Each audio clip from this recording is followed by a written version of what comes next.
आज की वाणी भक्ति की 333। ये बेचैनी क्यों? तुम्हारी होती तो तुम मिलते, किसी और की है तभी मिलन कहाँ। ये बेचैनी क्यों? तुम्हारी होती तो तुम मिलते। गुरुदेव क्या कह रहे हैं इस वाणी में कि हर मनुष्य के अंदर बेचैनी है, उथल पुथल है, शांत नहीं है, व्याकुल है। अब बात आती है कि ये जो बेचैनी है ये किसके लिए है? क्योंकि उसका स्वरूप तो शांत है, उसका आत्मा तो कभी बेचैन नहीं होता है और वही उसका अस्तित्व है, स्वरूप है। फिर वो बेचैन क्यों? इसके दो कारण हो सकते हैं। एक, वो व्याकुलता है ईश्वर को पाने की, जो शांत है, जो परमात्मा है, जिसका वो अंश है ये आत्मा। या फिर ये व्याकुलता हो सकती है इस स्थूल जगत में इन पदार्थों को पाने में, ये माया के पीछे, ये असत्य के पीछे जो वो लगा है, इसके कारण वो बेचैनी हो सकती है। तो ये तो बात स्पष्ट हो गई कि ये जो बेचैनी है ये हमारे भीतर है, बाहर में नहीं है। ये बेचैनी बाहर में सब कुछ सुचारू रूप से चल रहा है प्रकृति में। अगर जल है तो वो ऊपर से नीचे बहता है, अगर कोई पत्ता है पेड़ पर तो उसमें हरियाली है, अगर कोई कली आई है कोई पौधे पर तो वो खिलती भी है, महकती भी है। बेचैनी तो सिर्फ मनुष्य के अंदर है, ऐसी बेचैनी जो उसको ईश्वर से दूर कर रही है। प्रकृति तो ईश्वर के भजन में ही, प्रकृति भजन में ही लगी हुई है, ईश्वर से ही लीन है। इसीलिए वो खुश है, चहकती है। जैसे सुने सुबह में सब चिड़ियां चहचहाने लग जाती है, लेकिन ये मनुष्य बेचैन है। भक्ति की वाणी है कि हम बैठ के अपने आप को इंट्रोस्पेक्ट करें कि किस तरह की बेचैनी है हमारे भीतर। ये बेचैनी क्यों? तुम्हारी होती तो तुम मिलते। अगर ईश्वर के लिए ये बेचैनी होती तो हमको निस्संदेह ईश्वर मिलते। ईश्वर क्या है? ईश्वर वो शांताकारम है, वो शांत स्वरूप है, वो आनंद है। वो हम पाते अगर ईश्वर के लिए होते, ये बेचैनी होती तो। लेकिन किसी और की है। विडंबना की ये बात है कि मनुष्य की बेचैनी और किसी के लिए है। किसके लिए? उसकी स्वार्थ पूर्ति के लिए। वो ईश्वर को नहीं चाहता, वो ईश्वर से अपनी मांग को पूरी करना चाहता है। उसका स्वार्थ है, वो और किसी को और कुछ को चाहता है, तभी मिलन कहाँ। तो उसको वो मिल तो जाता है जिसके लिए बेचैनी है, लेकिन ईश्वर नहीं मिलते। और ईश्वर नहीं मिलेंगे तब तक मिलन नहीं होगा, तब तक वो शांत नहीं होगा, बेचैन ही रहेगा।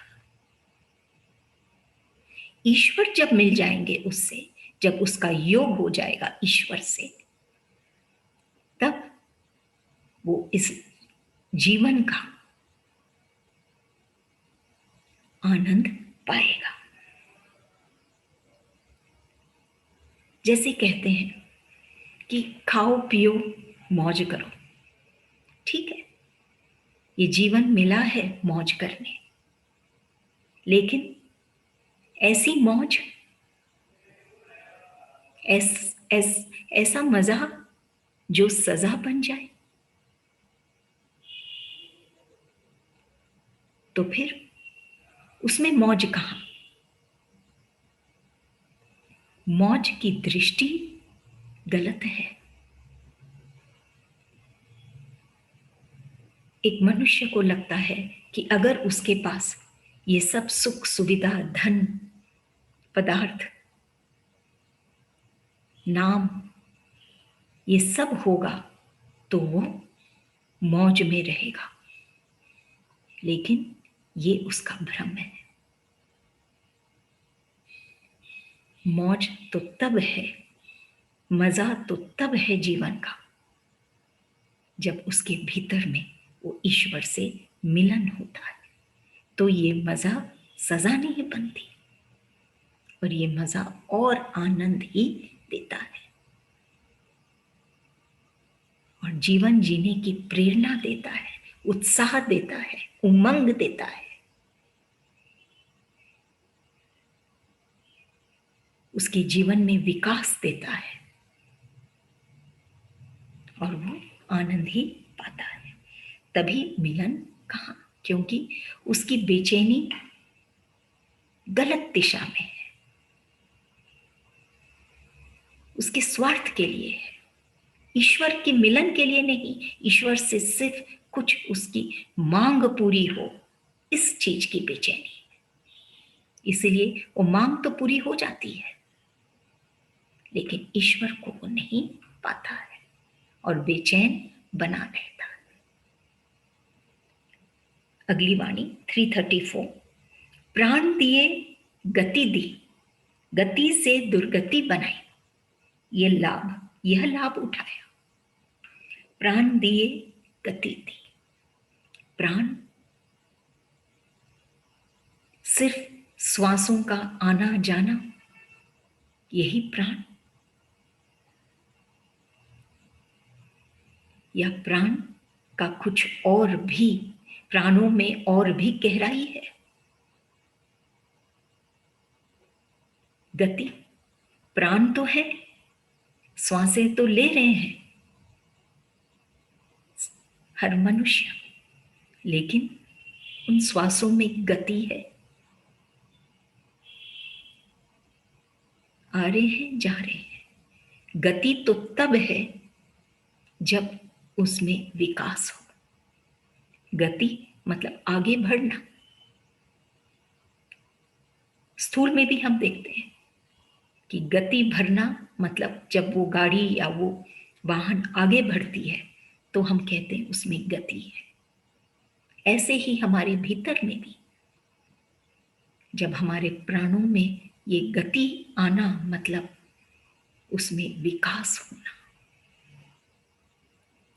उसका प्रस्फुटन होना, उसका महकना, ये उसका विकास है, ये प्राणों का। नहीं तो ये प्राण होते हुए भी एक मनुष्य निष्प्राण है, बिना प्राण के निष्प्राण है, उसका जीवन नीरस है, गति नहीं है। प्राण पाना ये भी दुर्लभ है, लेकिन सबसे ज्यादा खास बात है कि इन प्राणों में गति हो, ये जरूरी है। जब कोई व्यक्ति को अपना व्यक्तित्व बनाना हो तो उसे अपने अस्तित्व से जुड़ना पड़ता है। उदाहरण के रूप में हम ले सकते हैं कि पेड़ की ऊंचाई पर जो पत्ते हैं वो भी जड़ से जुड़े हैं, शायद तभी हरे हैं, तभी खिल रहे हैं, तभी उनमें विकास है, क्योंकि जड़ से जुड़े हैं। तो ये प्राणों में जो इसका मूल है और वो है सत्य, वो है ईश्वर, वो है चेतना, वो है आनंद, प्रेम, भाव, यही मूल्य है इन प्राणों का। इससे जब जुड़ते हैं प्रेम और भाव से, तो स्वतः ही हमारे प्राणों में गति आ जाती है। सिर्फ वो घड़ी के पेंडुलम के जैसे इधर से उधर, उधर से इधर नहीं चलती है, श्वासें आ रही हैं और जा रही हैं, बल्कि गति आ जाती है और विकास होता है, और हम गहराई में जाते हैं, और हम अंतर में जाते हैं।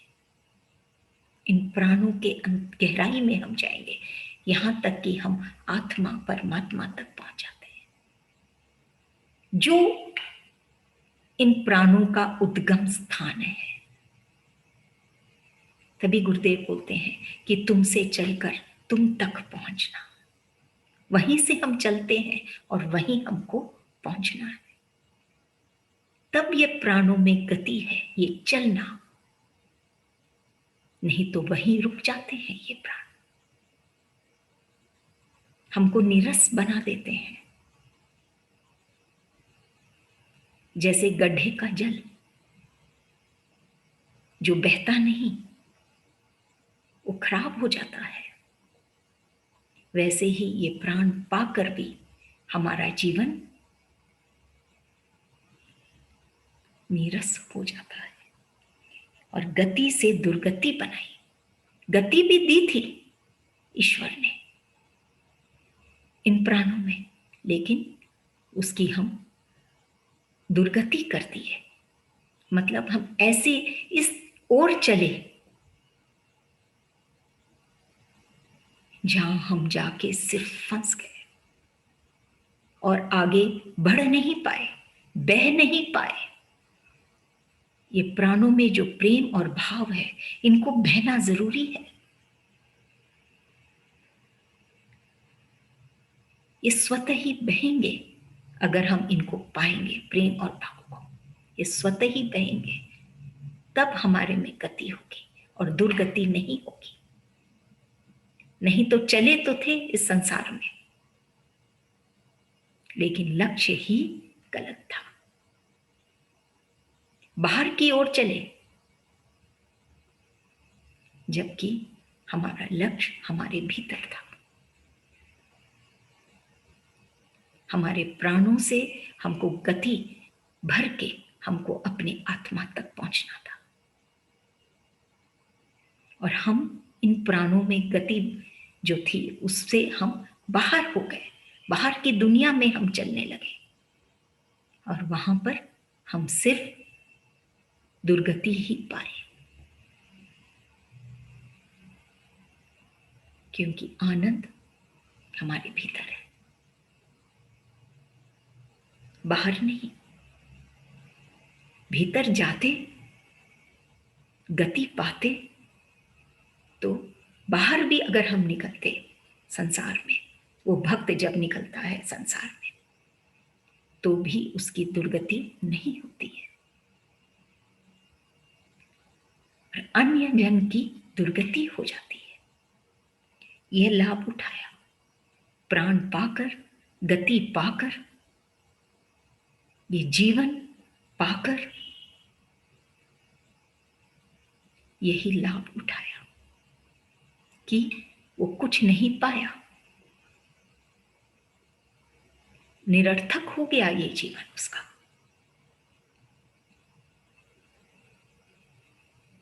क्योंकि ये जो ज्ञान है जिसके कारण ये गति है, ये जो प्रेम भाव है, ये जो ज्ञान है, ये हर एक के अंदर है।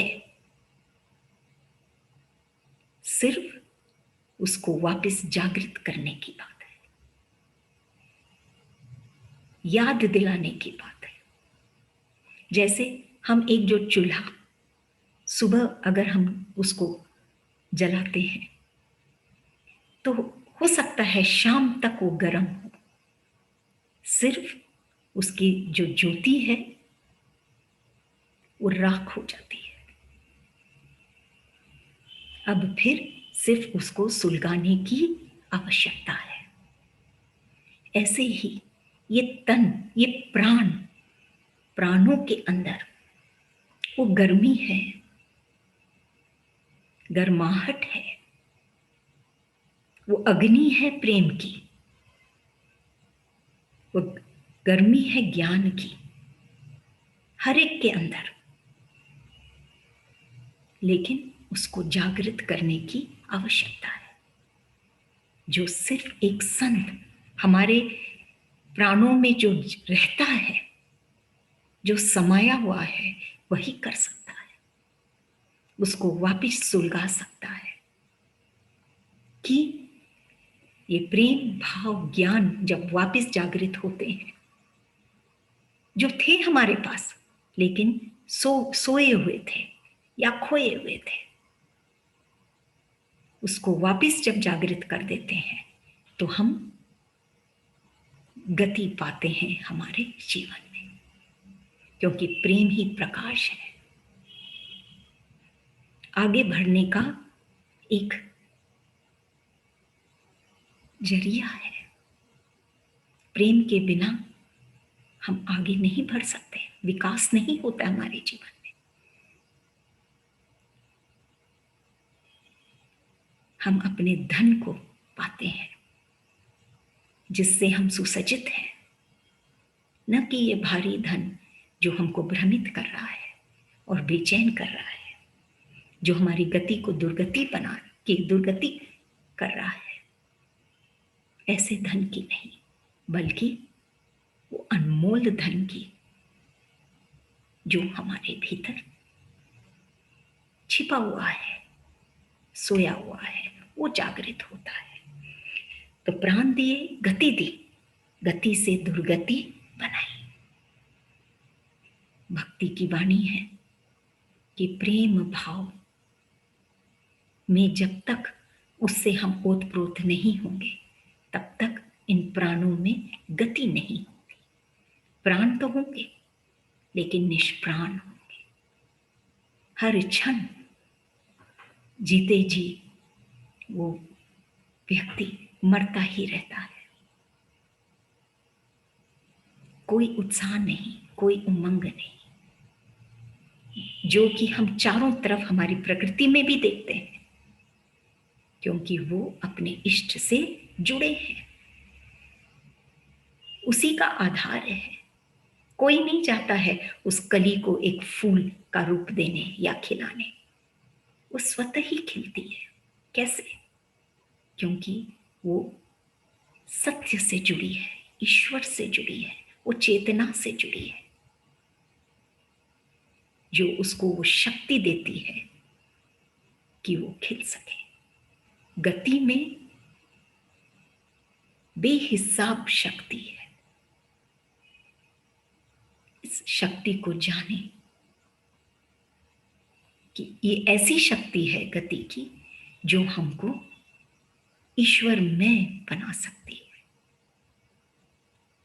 ईश्वर में क्यों बनना है? क्योंकि ईश्वर थे, है और हमेशा रहेंगे, अमर है, शाश्वत है, सत्य है, और वही हम हैं, वही हमारा स्वरूप है। लेकिन हम लाभ नहीं उठाए तो हमारी गति की दुर्गति हो गई।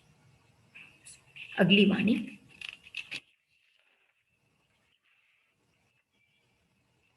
335। तुम क्या इतनी दूर हो? फिर ये मत वाले क्यों तुम्हें दूर बतलाते हैं?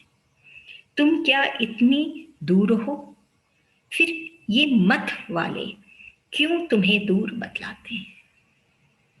ईश्वर अति दूर, अति समीप। ये तो भक्त की पात्रता है कि वो ईश्वर को कहाँ पाता है और कितनी दूर पाता है या कितने कितने समीप पाता है। ये तो उसके खुद की पात्रता है। इसमें गुरुदेव कह रहे हैं, तुम क्या इतने दूर हो? ईश्वर दूर उनके लिए जो अभी तक उनका अनुभव नहीं किए, और ऊपर से ये जो मत वाले होते हैं, अलग अलग मत, मत मतलब बुद्धि, सोच वाले, वो क्या कहते हैं कि ईश्वर बहुत दूर है, ईश्वर को पाना बहुत कठिन है, बहुत मुश्किल है, कैसे पाएंगे ईश्वर को?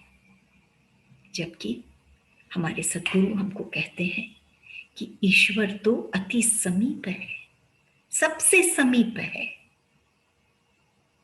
तुम्हारे प्राणों में ही बसते हैं, तुम्हारे चित्त पे ही अंकित है।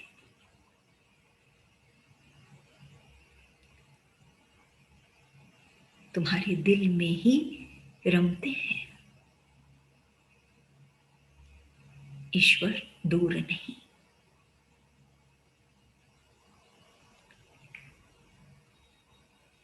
जैसे एक बार एक कहानी सुने थे, बहुत छोटी सी कहानी है, कि वो बेटा पिता से पूछता है कि ईश्वर कितने बड़े हैं? तो वो पिता क्या करता है, उसको एक प्लेन की ओर उसकी नजर दौड़ाता है, बोलता है वो देखो, बोले वो तो प्लेन है, इतनी छोटी सी एकदम ऊपर दिखाई दे रही थी। अब उसको लेके जाता है, कहीं पड़े थे ये, अब उसको लेके जाता है एयरपोर्ट पर, वहां पर वही प्लेन खड़ी है और वो इतनी विशाल और बड़ी लग रही है। तब वो पिता कहता है कि ईश्वर क्या तो अति दूर है या अति समीप है। भक्त कितनी करीब जाता है वो मायने रखता है। और वो कैसे करीब जा सकता है? अपने प्राणों में प्राण भरकर, प्रेम और भाव भरकर, तब उसमें गति आएगी। और वो गति उसको, जो चाल है गति में, वो उसको ईश्वर तक लेके जाएगा, वो भी उसके भीतर ही। ये सारा सफर भक्ति का, अंतर का है, हमारे भीतर का है। तब हम ईश्वर को अति समीप पाएंगे। इतने विशाल हमारे इस छोटे से हृदय में भी, जो तन में है, उसमें भी वो इतने विशाल नजर आएंगे। सिर्फ वो ही नजर आएंगे और कोई नजर ही नहीं आएगा। ऐसे हैं ईश्वर। और फिर जब हम इस संसार में जीते हैं, विचरण करते हैं, तब हम हर एक में, हर पत्ते की हरियाली में हम उसी ईश्वर को देख पाते हैं। ये सारा संसार, प्रकृति, ये ईश्वर की ही अभिव्यक्ति है। लेकिन संसार में ही अगर हम रह जाएंगे तो हमको ईश्वर अति दूर नजर आएंगे। लेकिन अगर हम ईश्वर के समीप जाएंगे, जो एक सही संत हमारे गुरुदेव हमको लेके जाते हैं, वरना तो अन्य मत वाले तो यही कहते हैं कि ईश्वर बहुत दूर है।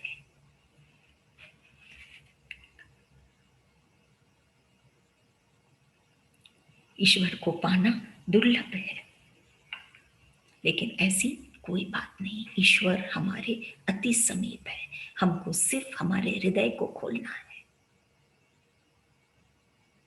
हमारे सारे मान्यताओं को भूल जाना है।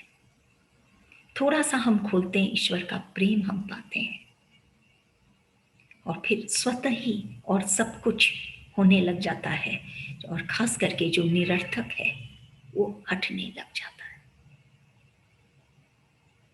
और फिर वो भक्त एक संत का रूप ले लेता है। उसका हृदय खिलता ही रहता है। तुम क्या इतने दूर हो, फिर ये मत वाले क्यों तुम्हें दूर बतलाते हैं। महसूस करने की बात है, ईश्वर हमारे अति समीप है। मत वाले तो बुद्धि से सोचते हैं, और ये तो हमारे हृदय का विषय है, ईश्वर को पाना।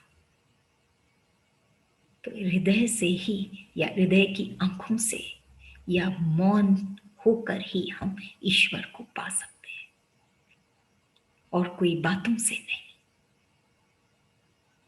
अगली वाणी 336। होती रहे तेरी बात,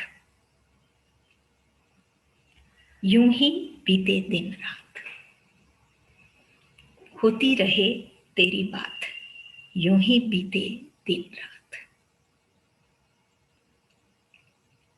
कभी कभी ये वाणी बहुत प्यारी सी एक भक्त के दिल की बात गुरुदेव हमको बता रहे हैं, कि वो भक्त का दिल क्या कह रहा है, कि होती रहे तेरी बात। वो उसी में आनंद पाता है, और कोई बात करना ही नहीं चाहता। वो सिर्फ ईश्वर की बात है, ईश्वर में समाना चाहता है।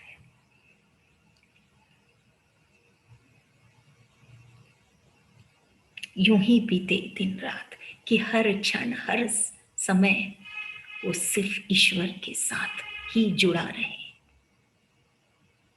अगर कोई सूर्य से पूछे कि वो इतनी पुरुषार्थ करता है, इतनी मेहनत करता है रोशनी देने, या कोई मैग्नेट से पूछे कि उसको भी कितनी पुरुषार्थ करनी पड़ती है कि वो लोहे को अपनी ओर आकर्षित करने के लिए, तो ये तो बेवकूफी है, ये उनका स्वभाव है। वो बहुत सहजता से करते हैं। सूर्य अपनी किरणें बिखेरता है, और ये चुंबक जो मैग्नेट है, ये सहजता से लोहे को अपनी ओर खींचता है। उसके लिए मेहनत नहीं होती है, सहजता से होती है। ऐसे ही एक संत सहजता से भक्तों को अपनी ओर खींचता है, अपनी ओर बैठाता है, अपने पास बैठाता है, बहुत सहजता से। कोई मेहनत नहीं करनी पड़ती है। जब वो भक्त उस संत के हृदय को जान जाता है, भीतर की आंखों से उस संत को देखता है, तो वो स्वतः ही उसके आकर्षण में आ जाता है।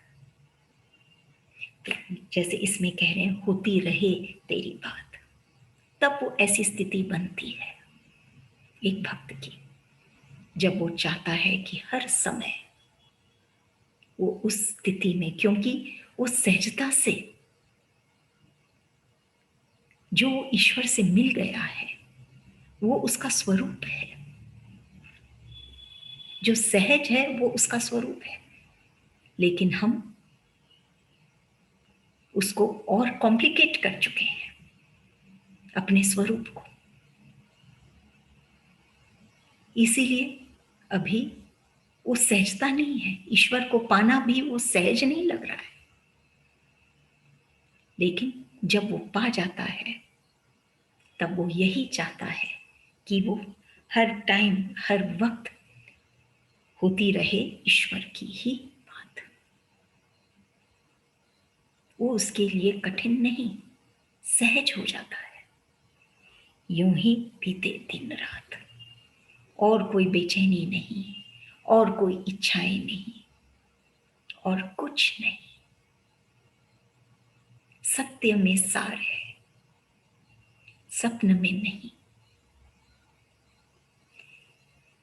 स्वप्न वास्तविकता नहीं, अब वो सत्य का सार पा चुका है वो संत। इसीलिए वो कहता है कि होती रहे तेरी बात। वो जो सार पाया है, एसेंस पाया है अपने जीवन का, अपने प्राणों का, जो वो एसेंस पा लिया है, तो वो समझ जाता है कि यही सार्थक है। और इसीलिए वो कहता है कि होती रहे तेरी बात, चाहे दिन हो चाहे रात।